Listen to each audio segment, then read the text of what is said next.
مثل ما عم تشوفوا بالفيديو أمامكم اللقطة الأخيرة من مباراة بنفيكا وريال مدريد، مباراة القرن، مباراة المتعة، مباراة التاريخ لحارس مرمى بنفيكا ولنادي بنفيكا ولجماهير بنفيكا ولمورينيو.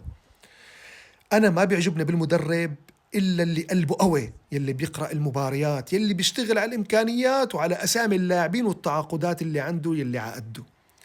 ما بيعجبنا يلي بيحط حجج ما عنده وعنده. ومن هذا الحكي، هذا المدرب الكبير، هذا عم المدربين اليوم، كنت تسمحوا لي فيها طبعا، مورينيو، كيف عم يقول له لحارس المرمى تقدم. أنا اليوم فرحان على خسارة ريال مدريد ورباحة بنفيكا أكثر ما فرحان على رباحة برشلونة وتأهلنا كمركز خامس بين أفضل 8 بدوري الأبطال أوروبا. عم يقول له لحارس المرمى قرب قرب، وعم يرجع اثنين نحن أكثر منهم عدد. لك مدرب عنده شخصية، عنده قراءة، عنده قوة قلب، عنده مغامرة، عرفان شو عم يشتغل.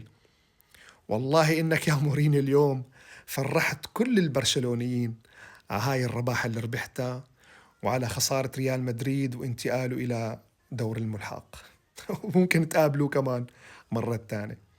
فمبروك للبرشلونيين وهارد لك لحبايبنا الرياليين أخواتنا طبعا اللي منعزهم واللي منقدرون، وما هارد لك للحمدونيين ويسقط ريال مدريد.